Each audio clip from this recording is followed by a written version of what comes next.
Good afternoon, everyone, and welcome to today's webinar hosted by Patagonia Health. Today's webinar topic is keys to supporting older adults and their families. If you aren't familiar with the Zoom webinar platform, take a look at the control panel at the bottom of your screen. Here you can configure your audio settings, send chat messages, and ask questions. Feel free to say hi in the chat and let us know where you are joining us from today. We are so excited to hear from today's speaker, Nina Herndon, who is the president of the Aging Life Care Association and executive director of Sage Elder Care Solutions.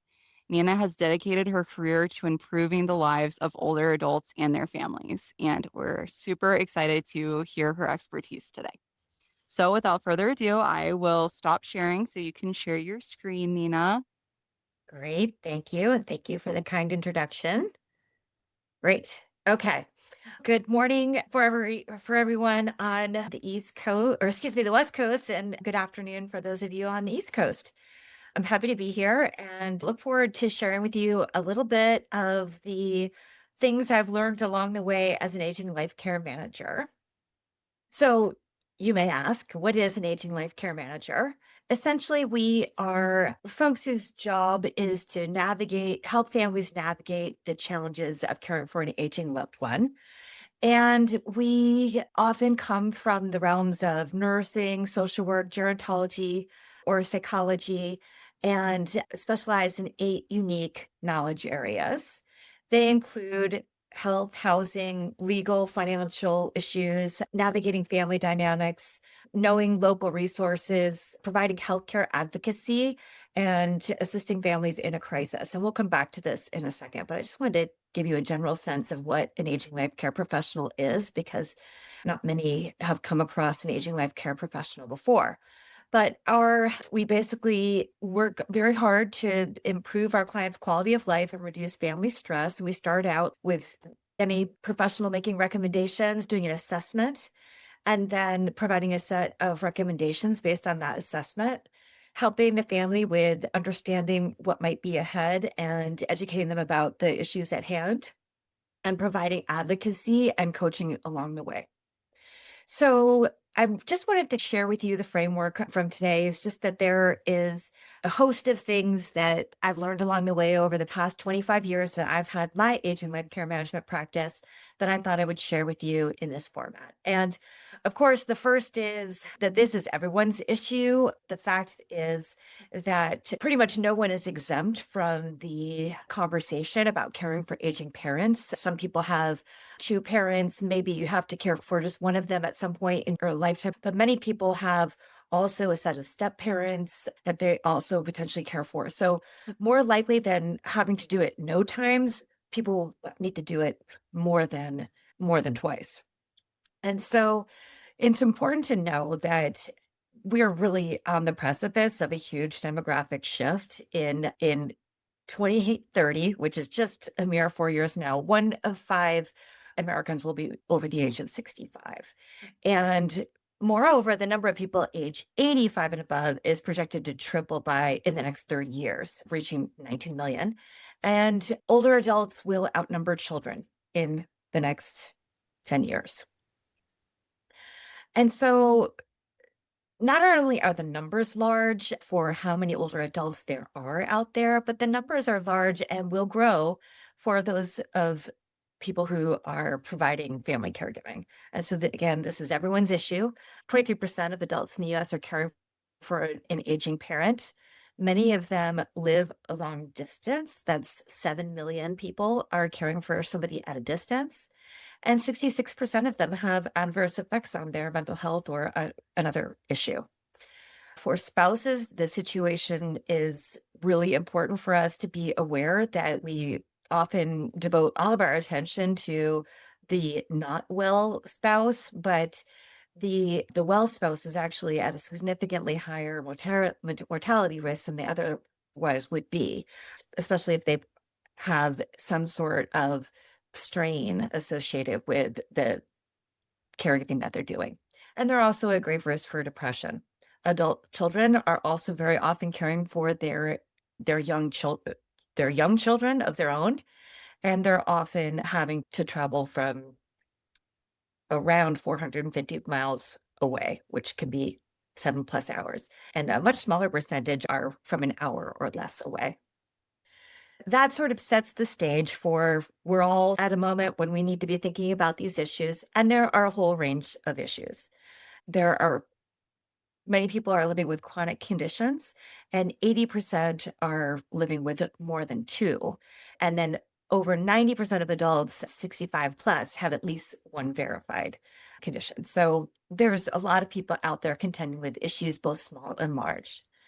And the things that you might come across in your work that really you may not know how to handle or what to do about are ranging from chronic conditions or a specific medical event that changes everything, limited family or social support, family members who don't agree on the course of care, and people who you're working with directly who are showing signs of dementia or actually have dementia. So it can be hard for someone in your position to know how to help. And so I want to just share with you a couple important things to know about dementia.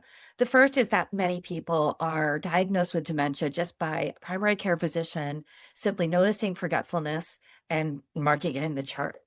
And we need to do better at helping people understand what it is that they have and how to handle it and to get proper diagnoses. So I'll walk through those things. But it's important to know that dementia is forgetfulness plus an impairment in one of the areas of executive functioning, reasoning and judgment, visual spatial, word finding, following conversations, or behavior and personality changes. So the criteria is not just forgetfulness, but it's another cognitive impairment as well. Together, those two constitute dementia, which is an umbrella term. And so that's why it is really important to get a differential diagnosis. And so the dementia in the chart is an inadequate understanding of what is going on for someone. The different dementias, they range from Alzheimer's to, which sort of everyone's heard of, and less common dementias like Creutzfeldt-Jakob disease. And people may not be aware that there is a new diagnosis for dementia. It's called limbic predominant age-related TDP-43 encephalopathy. So you can see why they call it late dementia for short. But it often shows up in later life and has some specific characteristics. The reason it's important to get a differential diagnosis is because that different dementias can show up different ways. They also have different ways to care for them. So for instance, with somebody with frontotemporal dementia is apt to have a lot of behavioral expressions of the need and disinhibitions and certain characteristics of their type of dementia. And many of those same characteristics are true of people who are living with Lewy body. There are physical manifestations of Lewy body Lewy body dementia that also looks like Parkinson's related dementia. So each of these different dementias has different characteristics, but also different trajectories and a course of disease that is important to understand. But they also can react very differently to medications. So for instance, with a typical Alzheimer's medication like Aricept and Namenda combination can really have adverse effects in somebody with Lewy body disease. So the components of a dementia diagnosis are all of the following. So not just noticing something and putting it in the chart, but really and doing a MOCA.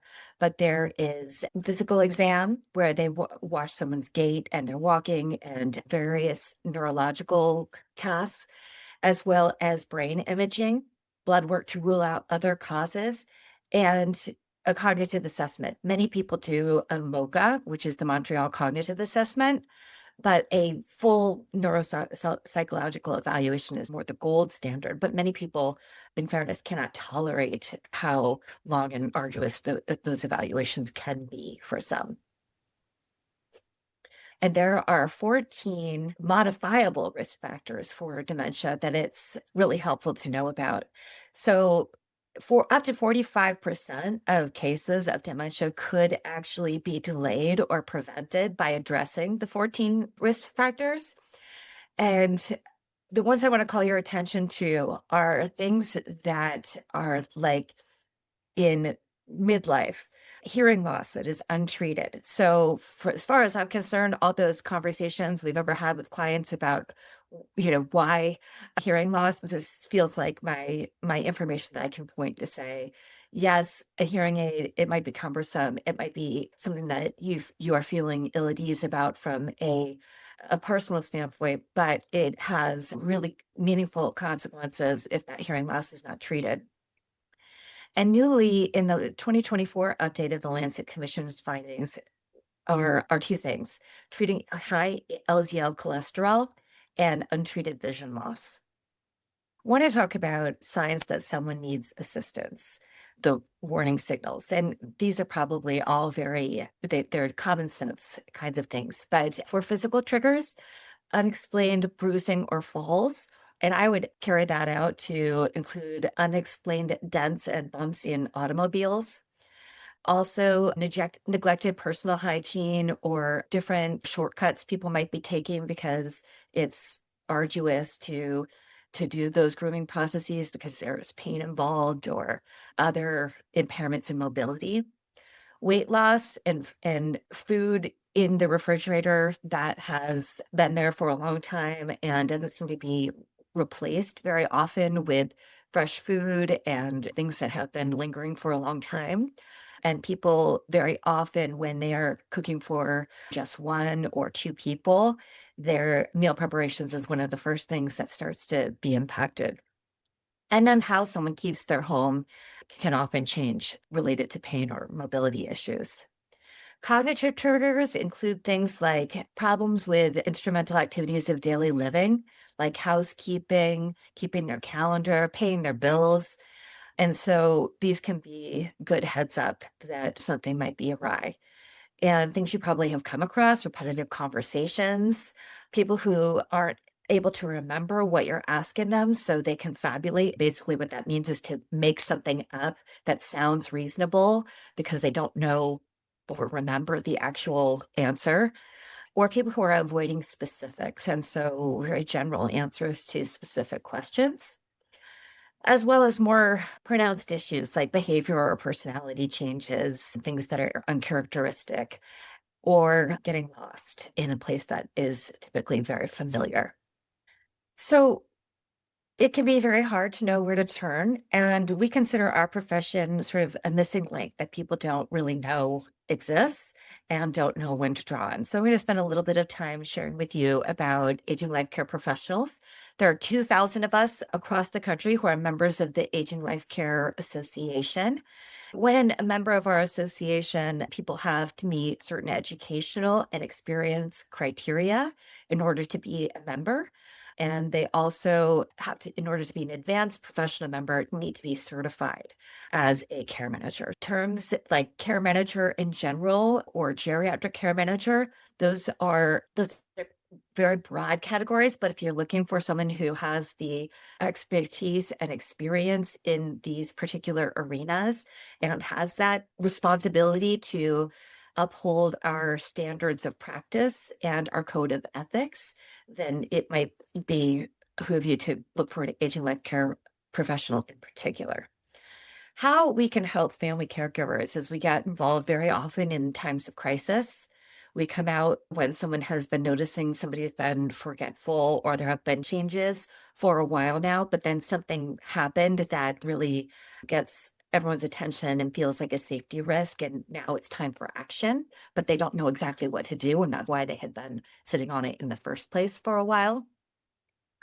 We can help people get connected to local resources that they don't know about, whether it's a transportation service, a meal service, a specialized provider who provides dentistry in the home, and so on.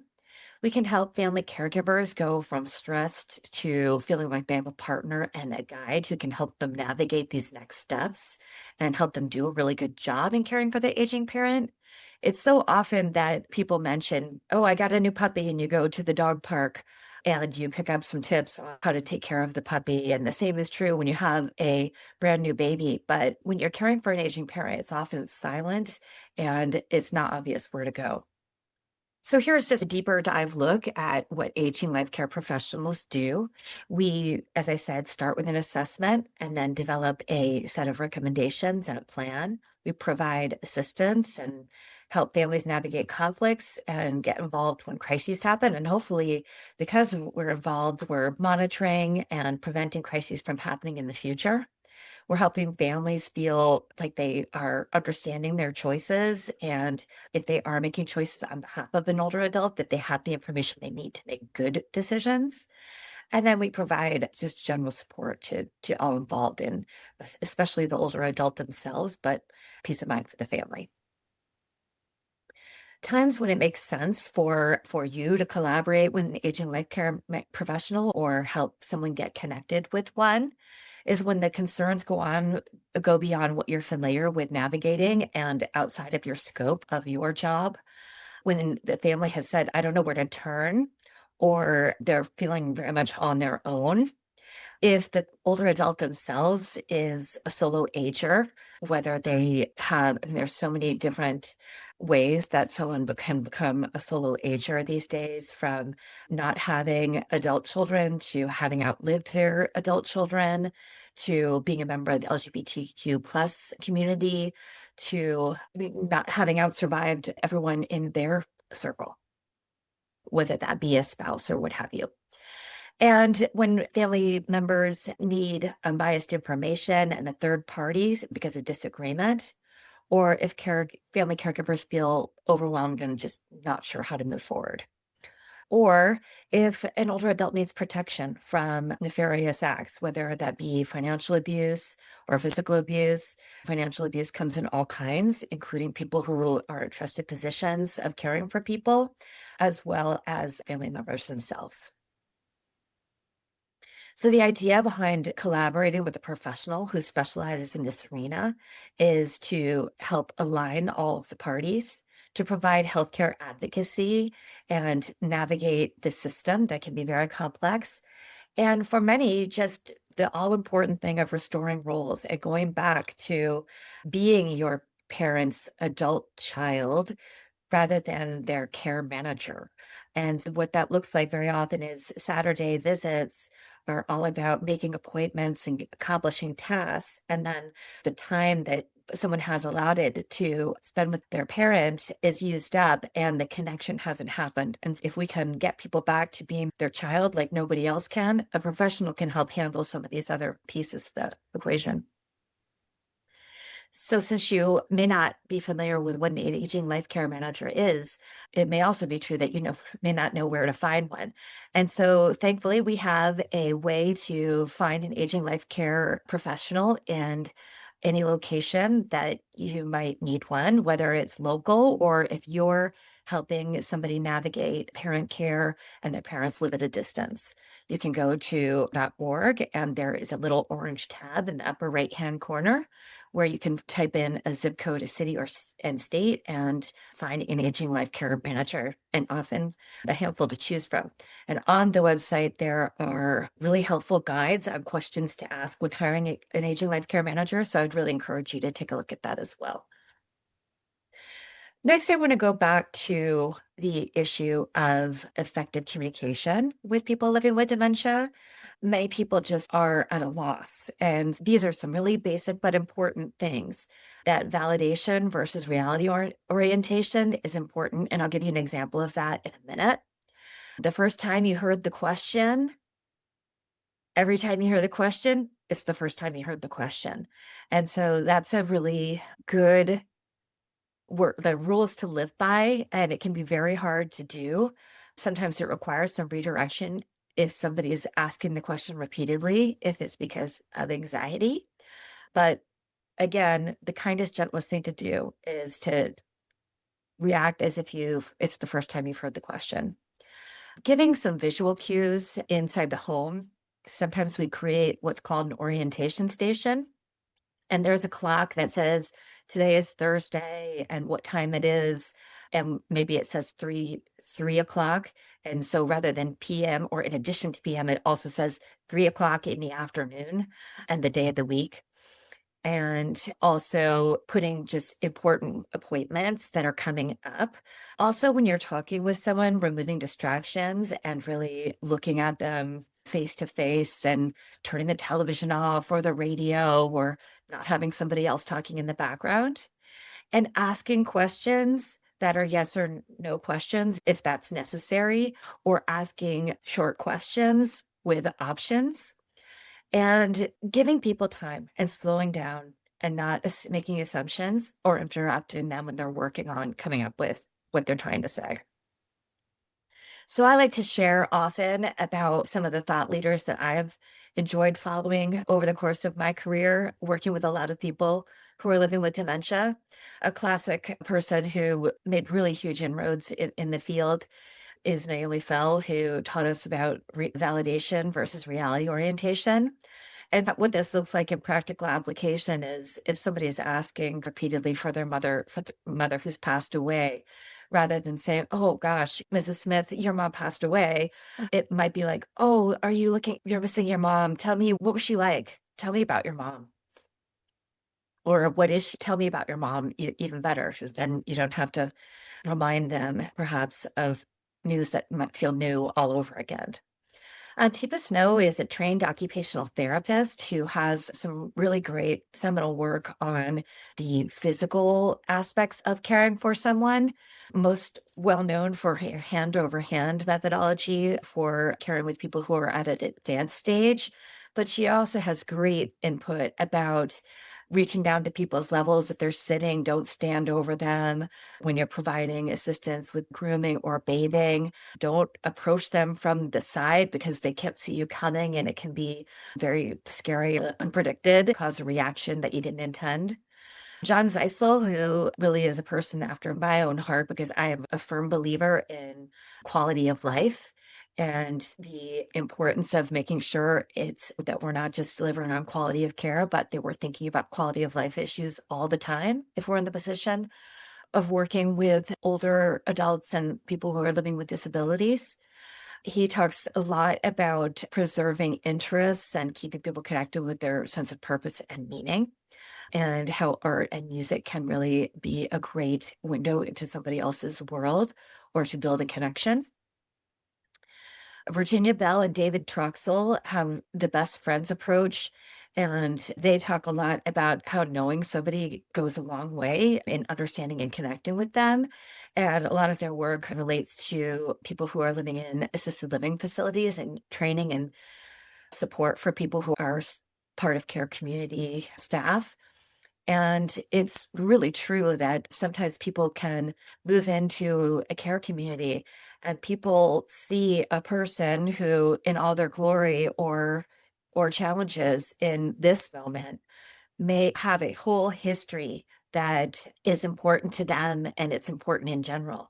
And so if we can have a practice of making sure people know who this person is beyond their ailments and their challenges, then would they be cognitive or physical limitations is an important way of connecting and caring for someone. And then finally, I just want to call attention to this idea you'll often hear about, and I believe many of you are behaviorists, and so maybe this would be singing to the choir. But Tom Kitwood really helped us think about if someone is agitated who is living with dementia or just has another cognitive impairment, that it's very helpful to start running yourself through a checklist of this person is trying to tell you that they need something, and it's our job to figure out what that is. And that absent being able to figure out what that thing is, sitting and listening and being patient and being with them can also be a way of returning them to a sense of calm. But the various ways that you might think about behavioral expression of a need is, are they hungry? Are they thirsty? Are they bored, lonely, tired? Do they need to use the bathroom? Are they in pain? And so there's a whole litany of things you can think through in order to try to decode what someone's behavior is trying to tell you. And then next, I want to really talk about the issue of quality of life and how we are in our work ever balancing the issues of safety and autonomy. And that sometimes families, in all their good intentions, err to the side of safety and they want to wrap their parents in as much safety and structure and restriction as they can. And that can, one, be a conduit to resistance, to accepting support at all. But it also can be a way of tethering people to things that are like quality of life might be more important to them. And taking a little risk might be what gives them a sense of meaning and purpose and sense of autonomy over their own lives when many things can be lost. And so this is the ever-present question of how do we help people balance safety and autonomy? And with that, I'd like to turn us over to questions and any places where people would like to go back and do a little bit of a deeper dive, and happy to share any of my thoughts about my career as an aging life care manager. If you Great. have any questions, feel free to put it in the chat, or there's also a Q&A box if you have questions for Nina. I was curious, just while people are thinking about referrals or programs that public health departments could use that would be helpful for their aging populations. Have you heard of any programs that health departments have that could be helpful? People will often refer to the Area Agency on Aging, which specializes in providing connection, and very often there'll be an information and referral line. I think the issue is that family caregivers very often are trying to put various pieces of the puzzle together. And so maybe they do find out about the place that can deliver meals or a local congregate meal program, but they're a little bit confused about how to access providers. Or, for instance, Medicare Part D enrollment comes up in the fall, and there are programs like the SHIP program, which helps people understand and demystify some of those things. A lot of where an aging life care manager can come in is help people take all the various pieces and make sense of them. Aging life care professionals are very often fee for service, and we do bill for the time that we spend on people's behalf. And so the good news is that people can pay for an hour consultation, or we could be involved in an ongoing basis in a pretty deep way. And it's true that it's still not accessible for some, indeed many. And starting at an agency on aging is a good place to start. And for people who are quite low income, actually, aging life care management came out of programs like MSSP and linkages that were specifically for the Medi-Cal and Medicaid population, and people who would benefit from some of that support and ongoing case management were eligible because of means limitations. And so that actually was how our field was born. And so don't forget about programs that do come along with some of those other benefits. For sure. Something I thought of was social isolation, and Christine actually in the chat had a question that was similar. She says, any ideas of helping an elderly parent who is wheelchair bound and can't get out to socialize? There is a program that used to be called Senior Center Without Walls, and I'm going to need a minute to tell you what it's called now. It's based in California, but it provides just incredibly robust programming for people who are at home. And I would suggest either that program or looking for programs like that. Our organization, Sage Elder Care, provides programming through the Family Caregiver Alliance called Getting Away, Let's Get Away Together. And it's a virtual travel series. And you can find programs like that are done very often with a computer.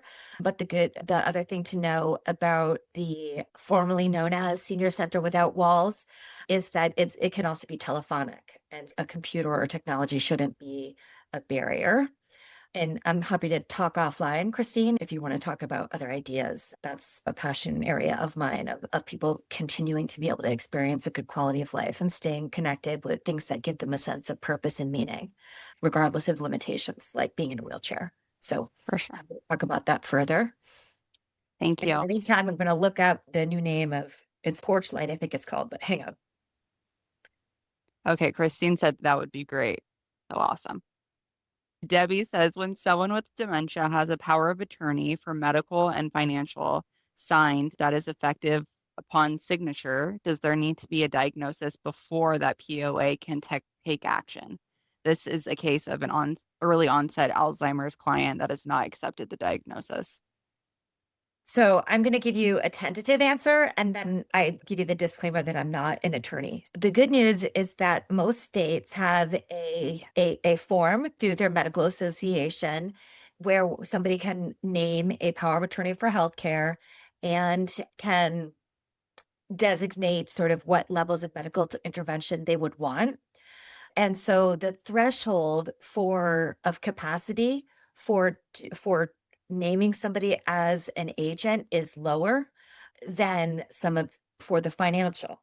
The good news is if there's one thing I can say today is if you're working with somebody who doesn't have an advanced healthcare directive, then I would encourage you to do that first thing because at a certain point, there's no sort of recourse other than legal means to get somebody a designated surrogate decision maker, which is what that is. They do have the power of attorney for healthcare in place. So the power of attorney for healthcare document will specify what needs to happen in order for it to go into place. If it's somebody who's not accepted their diagnosis, a family member can contact the primary care physician and ask them to make a determination on whether this person's able to make decisions on their own behalf or not. Because usually what's named in the document is their primary health care doctor and one other physician, or sometimes it can just be the primary care physician. And sometimes it asks for a specific physician, and sometimes it's springing. So it really depends on the document. But I understand, Debbie, what you're contending with in that situation is where somebody needs to be able to make decisions for someone because they're compromised and yet they're not acknowledging their diagnosis. And so they're in a purgatory of being able to act or not. So your guidance there is the document itself, and that'll tell you what needs to happen in order for the document to take effect. Okay, we have another question. Someone says, when caring for an aging parent with dementia, is it helpful to answer a question for them when they should know the answer themselves or help them struggle to find the answer? So I am a believer of rolling back one step and saying, if you can set up the conversation to ask, let's give the example of lunch. For instance, in the example of lunch, Mom, would you like to have chicken soup, grilled cheese, or something else? And then you can do that. If they say something else, then do that process all over again.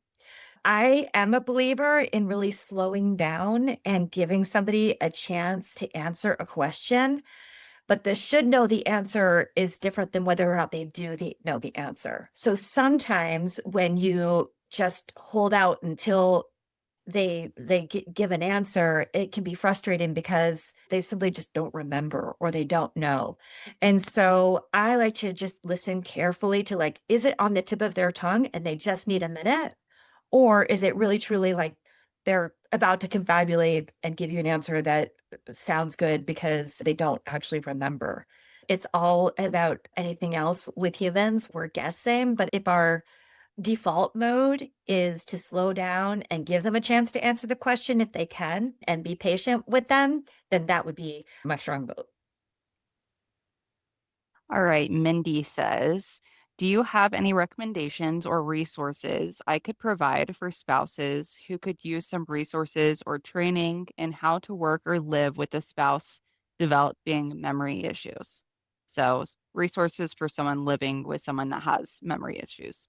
The person I'm working with expresses a lot of anger and annoyance about their spouse's memory issues. Sorry, one more time. Yeah, it's just wondering Okay. if there's any recommendations or resources for someone living with someone with memory issues. Yeah, I think that the Alzheimer's Association website is actually very robust. It's got a number of resources on how to like training programs for family caregivers on how to communicate with somebody living with dementia. I think it can be really hard when you have been living with a spouse for umpteen years and they've acted a certain way all that time to have things shifting and the frustration for a fair family, like a spouse caregiver, can be through the roof because of some of those things. I often sit down with people and talk with them about some of those principles of communicating with somebody living with dementia and explain, like, when you say, remember, Don, I told you that earlier, it's not going to help their memory. It's not going to help them be any less frustrated. It's not going to help you be any less frustrated. So it's really better not to go to that place of expecting them to be able to do something that at this point they're not able to do anymore. And so that takes some time for people to get their heads and hearts around because it can be really painful. And so the Alzheimer's Association is a practical resource. The Family Caregiver Alliance has some great tip sheets and fact sheets that I recommend looking at. And also, I really suggest respite for that person. A lot of times, the frustration escalates when that person is spending all of their time with the person whose cognitive reserve is diminishing.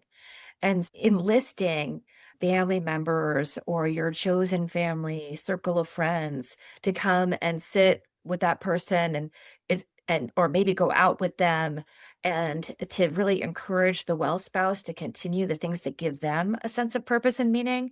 Because as you saw from those statistics earlier, the stress is not good for the well spouse either. We want to make sure that they stay well. And it's not uncommon for us to get calls when the well spouse has taken a turn unexpectedly and now they really need help.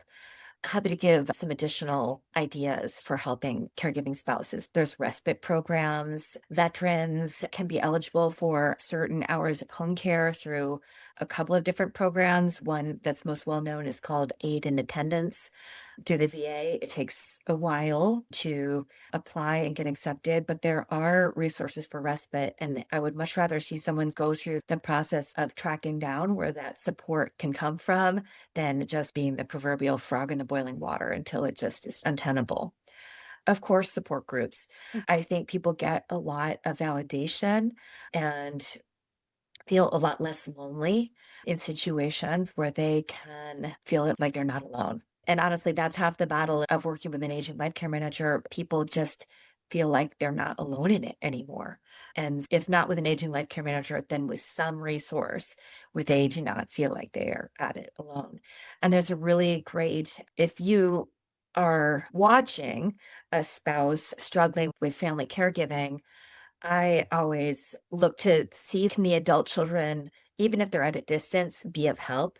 And what can that look like? And there's a great methodology called the Share the Care program that has people, not just immediate family members, but others who are in their circle of friends or the people they've gone to the Lions Club with over the course of their lives or former colleagues, where they can say what they're really good at and what they would like to do with the person versus being asked to do something that they don't feel comfortable doing. And so they stay away.